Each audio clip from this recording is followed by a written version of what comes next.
In today's video, let me show you how to fix YouTube not loading on Wi-Fi. So if you come across this issue, this either may be the issue with your Wi-Fi or with your mobile application of YouTube. So in this situation, the first thing that you can try out is try to just reinstall the application of YouTube onto your device if this is an option that is available.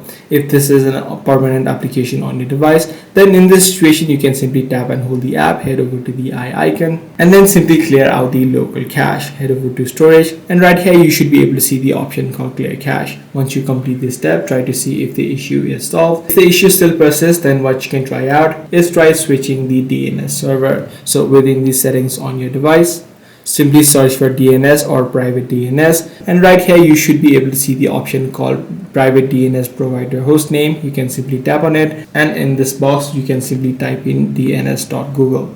Once you type this in, just tap on save and your issue should be fixed. If you're on an iPhone or using an iOS device, you can simply tap on the private DNS again, and instead of dns.google you can input 8.8.8.8, which lets you solve these sort of issues. So once you do these few steps, you should be able to fix the YouTube app not loading on Wi-Fi. I do hope this video was helpful to you. If it was, be sure to subscribe. I'm going to see you in the next one.